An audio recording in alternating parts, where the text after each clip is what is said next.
What's up, everybody? Welcome to another episode of Spaniard Performance Podcast. And today we're going to be talking about a topic that I think is a little bit more philosophical than anything. It's a way of viewing training, of understanding training kind of in the way I do, from a lot of conflicting information there is outside. And there is a lot of coaches, a lot of researchers publishing different stuff. And it kind of becomes confusing when we're talking about performance training, health training, which ones are each, how do I approach them with my athletes, how I think athletes should approach it.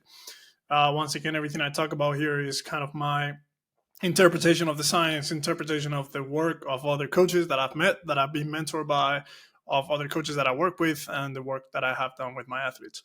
So pretty much what we're going to be talking about is that. We're going to be talking about what I understand by performance training, what I understand by health training, what are the difference between those two, or what I think the difference could be, and how to get through all that confusion and at least have an idea of which ones are which. And when we see all these Instagram videos about lower body health, ankle health for the foot ankle complex, or these exercises for injury prevention, or whatever, there's, I think Instagram and TikTok have done a lot of damage in that sense. Me being part of that as well for the long time, especially in Spanish. It kind of makes you go through that route, but I think it's cool to have podcasts where we talk about that a little bit more in depth, for especially athletes and coaches that are a little bit confused. And it's like, well, what does actually these mean? How can I implement this? How can I use it? And how can I differentiate this type of training? Is it really a difference? Both help with both. And I think this video could be very helpful for interns, for people that's starting on the strength world, or as a strength conditioning coach, as a fitness enthusiast, whatever it is, or an athlete. I think it could be helpful. And if you're a more experienced coach, I would love to get your opinion. I would love to see your stuff in the comments, or just hit me up, and I would love to chat about this. But again, as always, this podcast is going to be uploaded on YouTube if you've seen this video, or is going to be uploaded in any podcast platform, so you could be listening to this on the audio. If you're on the audio side of things, again, I describe everything. Everything can be heard through the audio. But if you want to hop on the YouTube channel, then you're going to be able to see a little bit of my thought process when it comes to the notes, when it comes to all the stuff that I write down in order to understand these topics a little bit better, for the sake of simplicity. So let's get into it.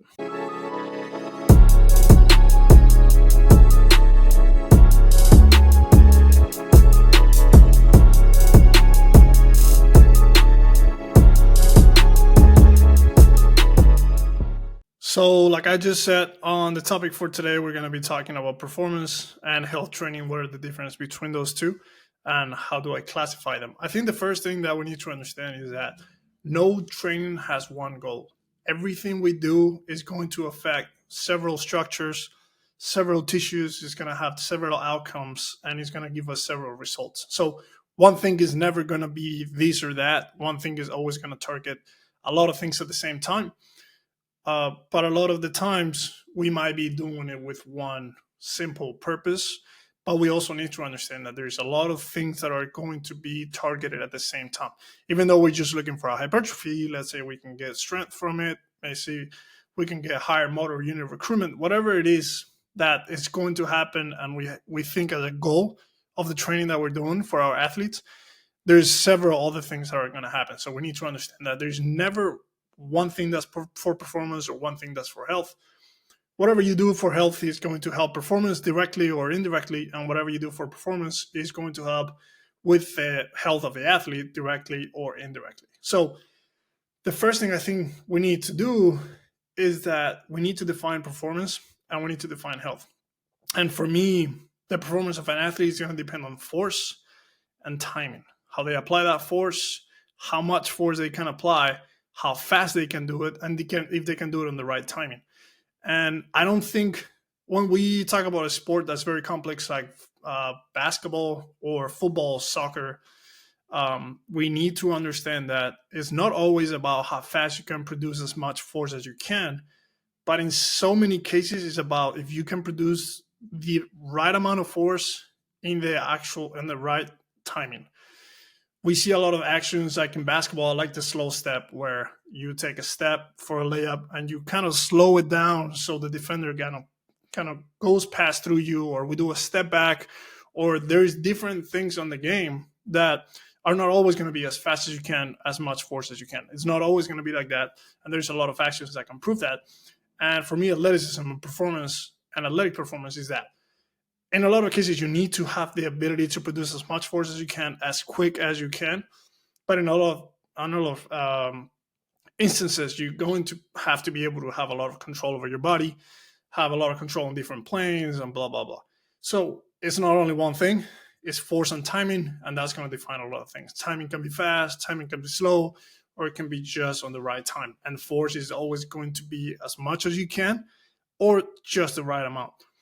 The second part is health. For me, health is caring for the tissue and caring for the nervous system. We have tissue and nervous system, and tissues are going to include everything from muscle mass to bone structures to fascia to tendons to ligaments. And then we're going to have the nervous system, which is going to be the governor of how all those tissues behave when we are performing, right? So there is two parts to the whole idea of health. The first part is going to be when we're talking about is the athlete prepared to handle that performance that it needs to exceed on the court. That is the first one. The second one is, can we give the athlete the right amount of work inside or outside the weight room so that athlete has the ability to recover, has the ability, or do we have the ability to give those tissues, that nervous system, different stimuli that are going to pull back from that sympathetic system, that performance state that the athlete finds themselves all the time on. And so if you're watching the YouTube video in this example, I have a little picture here that kind of exemplifies that. For me, when we think about these performance and health issues, I think about it as three main circles. The first one is going to be the sport. The sport is king. The sport is everything that our athletes need to perform at, and nothing else really matters outside the sport when it comes to competition. The sport is what wins. Practicing the sport is what's going to get that athlete better than the other athlete. And then we have the other portions, which are going to be strength training in general, speed training, anything that is outside of the sport is going to be caring for the athlete and trying to get that athlete better when it comes to athletic performance. So I divide that in two parts. I divide that on the performance side of things. So everything that we do looking to improve performance, looking to improve force and timing, and everything that we do in order to improve the health of the tissue and the nervous system. And so if let's dive through the sport first. Let's get that out of the way.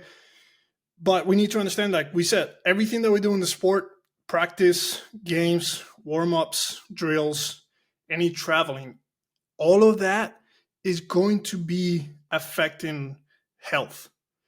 Health is going to feed off of those parts.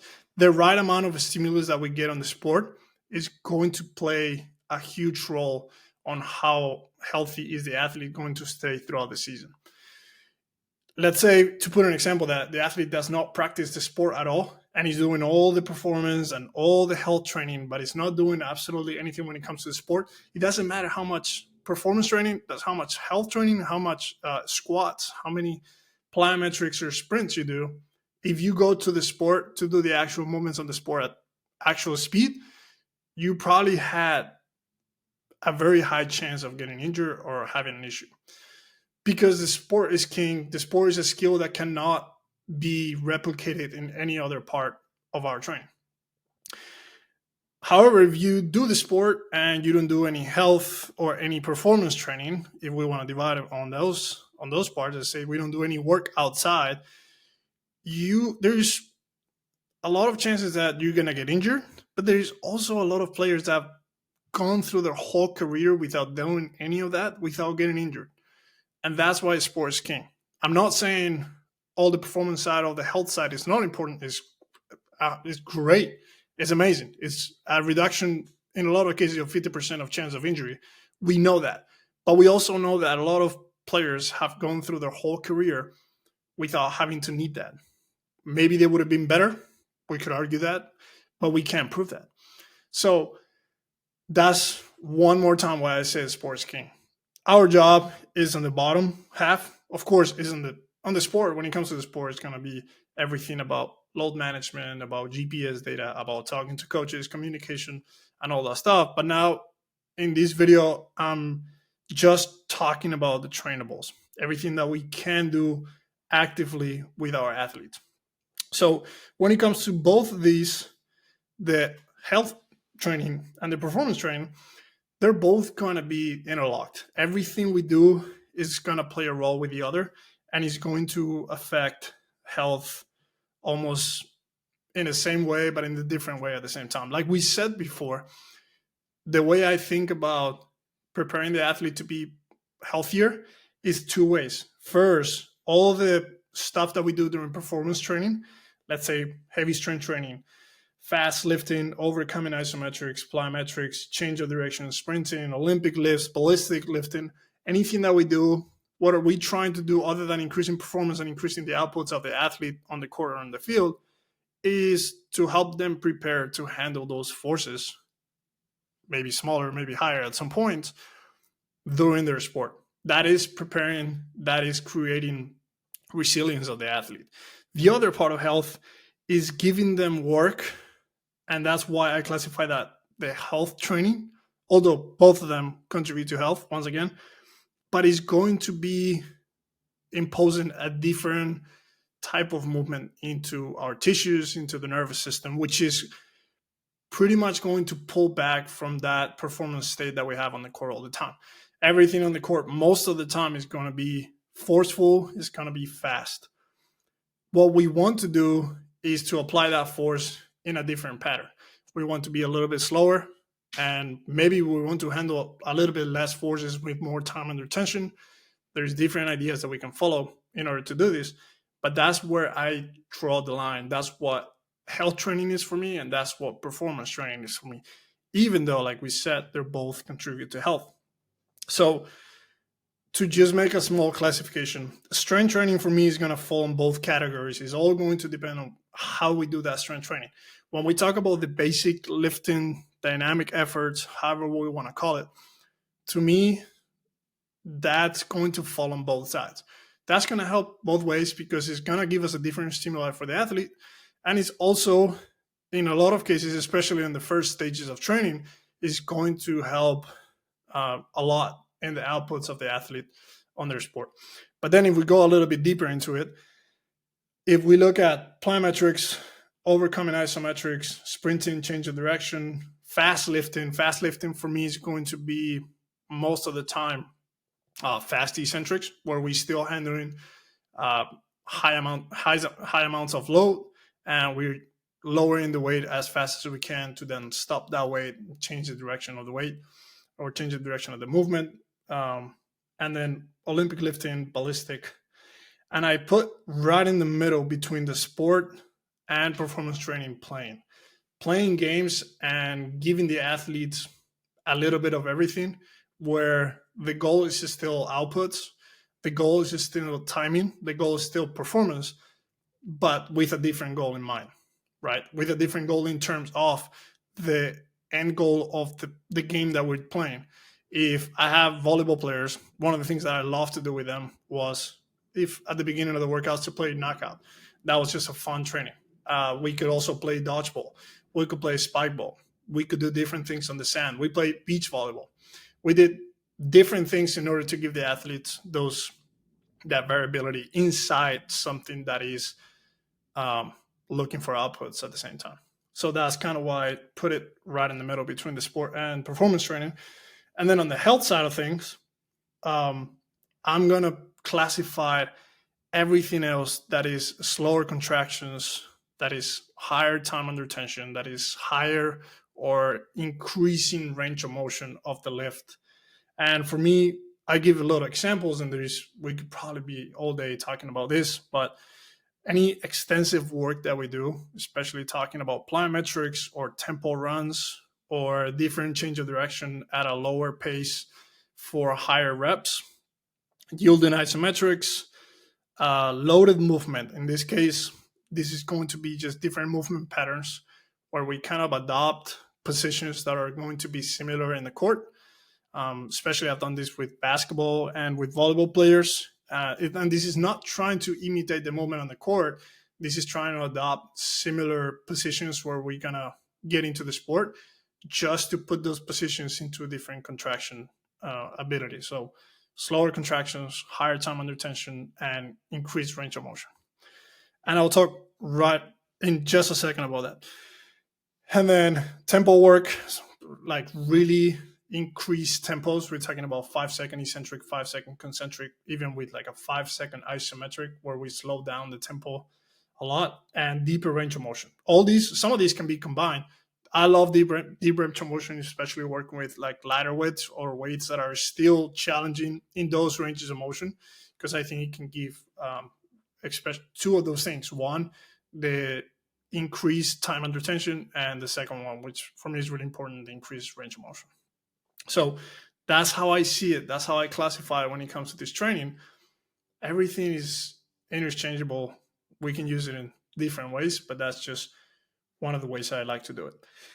And then final thoughts, and big props here for me to Jake Tura, just because he's been a mentor for me for a long time. And also lately we were talking about when he was here for a while about this stuff. But I think there is something, and I believe muscle probably behaves in a similar manner.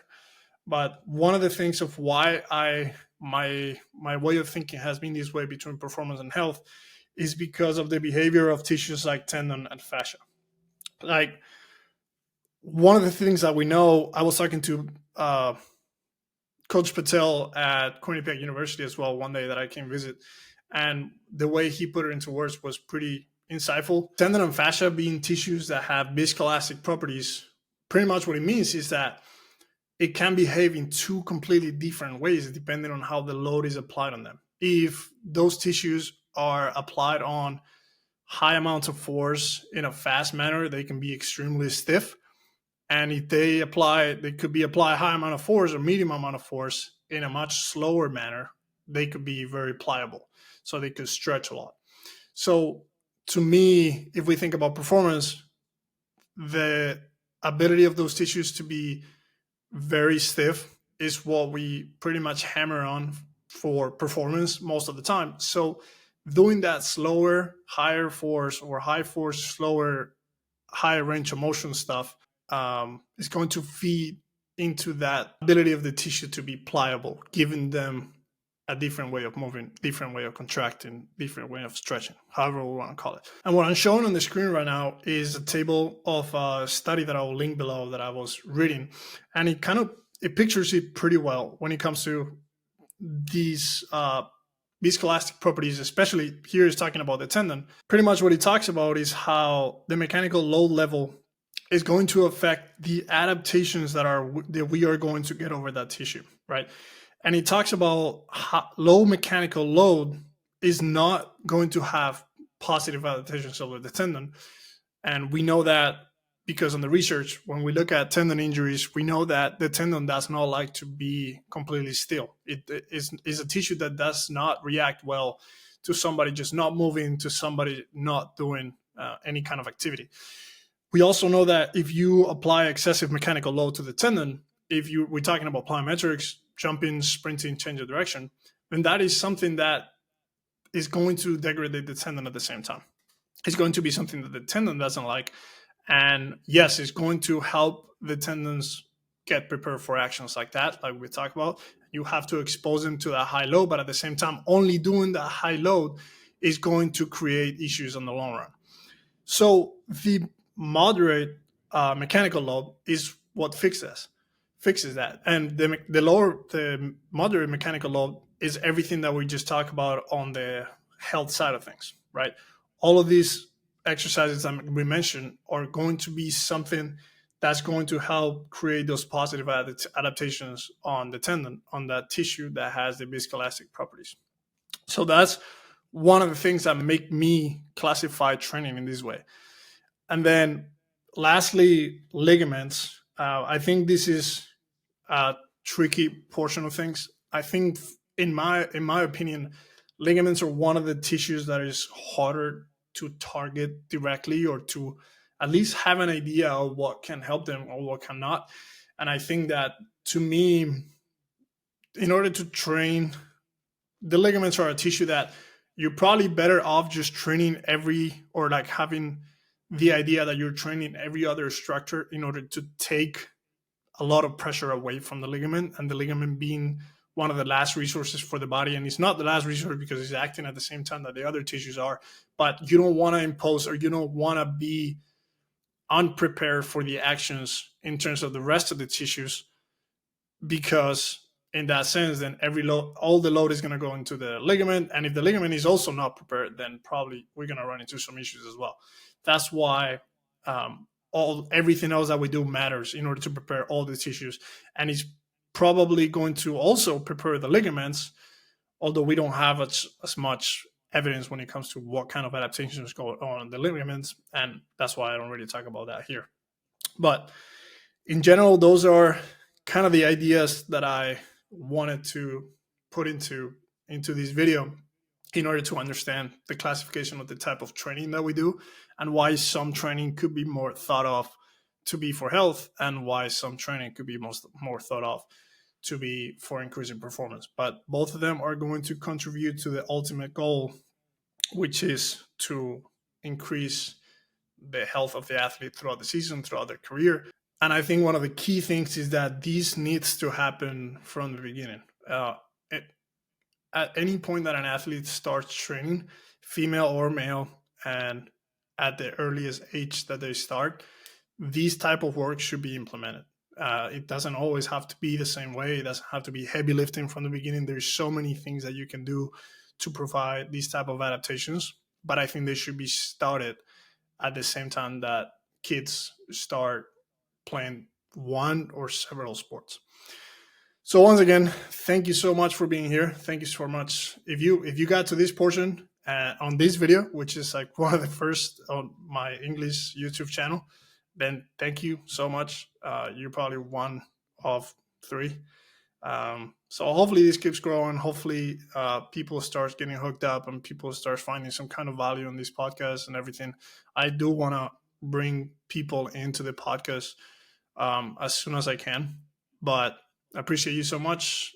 All you can do right now to help is, if you're in podcast platform, give these a little review, give this a little like, put some stars in there, give this a like on YouTube, leave a comment if you want to talk about something, and share it with whoever you think can find value on these videos. And I'll see you in the next one.